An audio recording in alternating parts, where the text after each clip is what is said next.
Bienvenidos al análisis geopolítico de hoy, viernes 14 de agosto, en Geopolítica Diaria.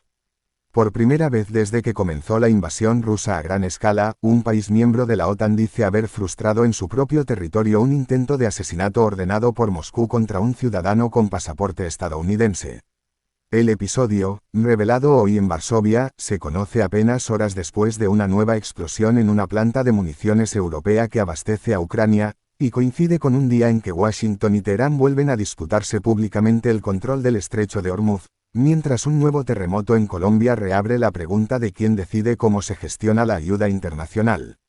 En Varsovia, el primer ministro Donald Tusk anunció que la Agencia de Seguridad Interior, conocida como ABW, detuvo el 7 de agosto a un ciudadano ruso que, según las autoridades polacas, había sido reclutado por los servicios de inteligencia de Rusia para ejecutar en la capital polaca a una persona con doble nacionalidad estadounidense y ucraniana. Tusk calificó el caso como el primero en que Moscú ordena un ataque contra un ciudadano estadounidense en territorio de otro país de la OTAN, y precisó que la operación para frustrar el atentado se realizó en cooperación con los servicios estadounidenses. El Ministerio de Asuntos Exteriores de Rusia no respondió a las solicitudes de comentarios sobre el caso, aunque Moscú ha rechazado sistemáticamente en el pasado este tipo de acusaciones europeas, calificándolas de una paranoia antirrusa fomentada por Occidente. El caso se conoce apenas un día después de que una fuerte explosión sacudiera una planta de municiones en Colleferro, al sur de Roma, propiedad de la empresa KNDS Amo Italia, filial de la firma franco-alemana KNDS y uno de los principales proveedores de proyectiles de artillería de 155 mm para Ucrania a través de socios europeos. Según la policía italiana, no se reportaron heridos, y la fiscalía local abrió una investigación sobre el origen del incendio, concentrado en la sección de compresión de pólvora de la fábrica. El episodio llega apenas 3 días después de una serie de explosiones en un depósito de municiones de la empresa búlgara EMCO, cerca de la localidad de Triabna, que también suministra armamento a Kiev. El ministro del Interior búlgaro, Iván Demersiev, señaló en un primer momento que el incidente parecía de origen interno, aunque la Fiscalía del Distrito de Gabrovo mantiene abierta la posibilidad de que se introdujera deliberadamente una fuente de ignición. El exdirector técnico de EMCO, Naiden Iliev, no descarta la hipótesis del sabotaje, y recordó que investigadores búlgaros han vinculado incidentes similares en el pasado con unidades de inteligencia militar rusa, aunque hasta el momento no existe una atribución oficial confirmada para lo ocurrido esta semana. Estos episodios se suman a una tensión que sigue sin resolverse desde comienzos de semana entre Rusia y la Unión Europea por el mecanismo, aprobado en julio, que permite a los países del bloque confiscar y vender el petróleo transportado por buques de la llamada flota en la sombra rusa.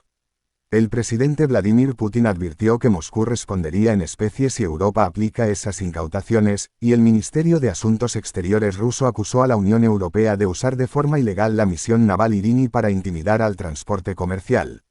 Hasta el cierre de esta edición, ningún país europeo ha confirmado la primera venta de un cargamento confiscado bajo el nuevo mecanismo, por lo que la amenaza rusa continúa sin ponerse a prueba.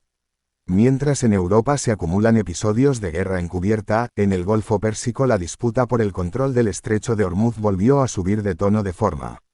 abierta. El presidente estadounidense Donald Trump insistió esta semana en que Estados Unidos ejerce control total sobre el estrecho, y escribió en su red social que su país piensa mantenerlo, calificando el bloqueo naval desplegado por su gobierno como un muro de acero.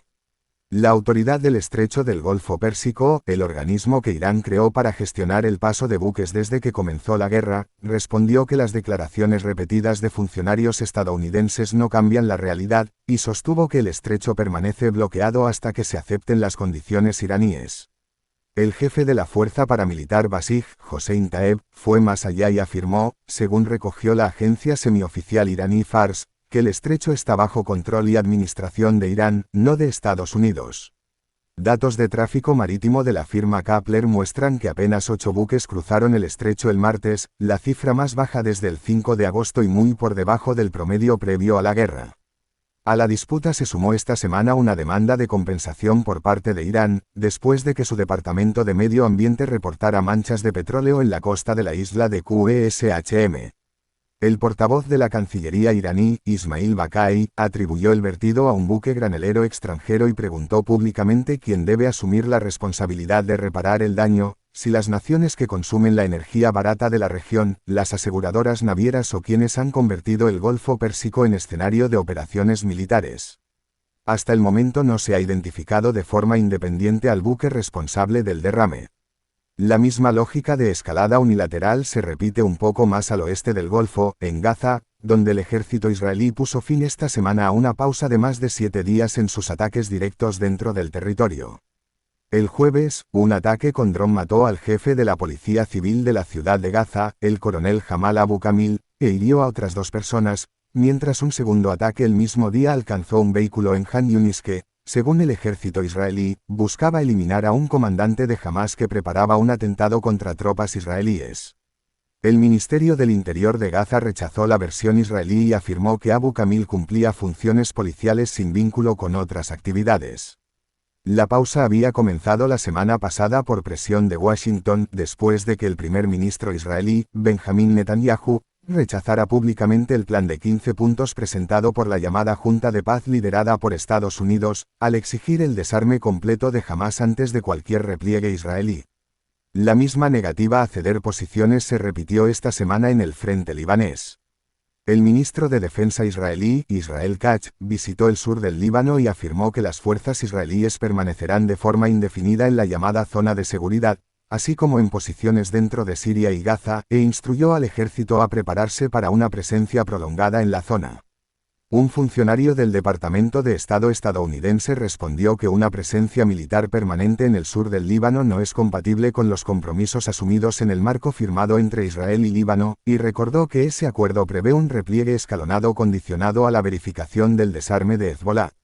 Estados Unidos prevé una nueva ronda de conversaciones entre Israel y Líbano en Roma a comienzos de septiembre, cuyo desenlace queda ahora en entredicho por las declaraciones de Katz.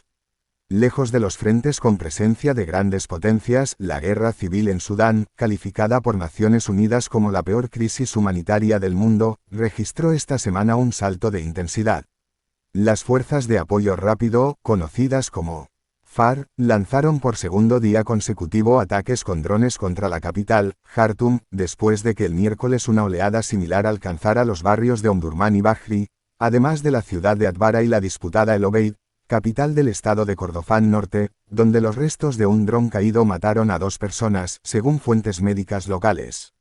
El ejército sudanés informó que sus defensas antiaéreas interceptaron múltiples drones sobre el oeste y el norte de Omdurmán durante la madrugada de hoy, sin víctimas reportadas en esta segunda oleada. Hasta el cierre de esta edición, las FARC no habían reivindicado ninguno de los 2 días de ataques, y el ejército tampoco había atribuido oficialmente su origen, aunque testigos y fuentes militares coinciden en señalarlas como responsables. La escalada llega después de que el grupo, que según fuentes militares perdió terreno en varios frentes de Kordofán en las últimas semanas, capturara el martes la localidad de Heisan, en el estado del Nilo Azul. El comandante de las FARC, Mohamed Hamdan Dagalo, conocido como Hemedti, había prometido intensificar los ataques de su fuerza tras esas pérdidas y advertido que sus hombres volverían a llegar hasta Jartum, la capital que el ejército recuperó a comienzos del año pasado. Fuera de los frentes de guerra activos, un desastre natural en América del Sur adquirió esta semana una dimensión diplomática que merece atención propia. El terremoto de magnitud 7,4 que sacudió el oeste de Colombia el lunes elevó su saldo a 265 muertos, cerca de 3.500 heridos y 500 personas desaparecidas, según cifras entregadas por el propio presidente colombiano, Abelardo de la Espriella, quien asumió el cargo la semana pasada y declaró hoy una emergencia económica. Una réplica de magnitud 4,2 sacudió hoy la provincia del Chocó y obligó a evacuar de forma preventiva edificios en la ciudad cafetera de Manizales. En medio de la emergencia, el gobierno colombiano rechazó el despliegue de un equipo de rescate del ejército mexicano que la presidenta Claudia Sheinbaum había ofrecido enviar a Pereira. El director de la Agencia Colombiana de Gestión de Riesgos, David Tamayo, explicó que Colombia solo acepta formalmente equipos internacionales certificados bajo el protocolo conocido como INSARAG, y mencionó a Estados Unidos, Israel, El Salvador y Ecuador como los países cuyos equipos sí fueron admitidos. Sheinbaum, Por su parte, señaló que México mantiene en alerta a su brigada de ayuda humanitaria y continúa enviando insumos médicos y alimentos solicitados formalmente por Bogotá, y evitó interpretar la decisión colombiana como un desaire diplomático. El gobierno de la Espriella negó que existan diferencias políticas o ideológicas detrás del rechazo al equipo mexicano, en momentos en que su gestión ya había anunciado la ruptura de relaciones diplomáticas con Cuba y Nicaragua como parte de un giro hacia Washington en su política exterior. También conviene actualizar brevemente otros frentes activos. En el Mar Rojo, la tensión generada por el bloqueo hutí contra buques vinculados a Arabia Saudí y por el ataque mortal de la semana pasada contra el buque Tijama continúa sin nuevos incidentes reportados en las últimas horas. En Turquía, el indulto condicional aprobado la semana pasada para militantes kurdos del PKK todavía no entra en vigor a la espera de los reglamentos de aplicación. Las tendencias de esta semana convergen en una misma dirección: gobiernos que endurecen posiciones declaradas como irrenunciables, ya sea en Hormuz, en el sur del Líbano o en Jartum, mientras los mecanismos diplomáticos diseñados para contenerlas siguen sin activarse de forma verificable. La pregunta que queda abierta esta noche es si la ronda de conversaciones prevista en Roma para comienzos de septiembre entre Israel y Líbano podrá siquiera celebrarse en los términos originales, después de que el propio ministro de Defensa israelí instruyera a su ejército a prepararse para una presencia indefinida en el mismo territorio que ese proceso debía empezar a devolver. Gracias por acompañarnos un día más en Geopolítica Diaria. Si este análisis les resultó útil, los invitamos a seguir el canal, darle me gusta y compartirlo con quien también quiera entender el mundo sin tomar partido.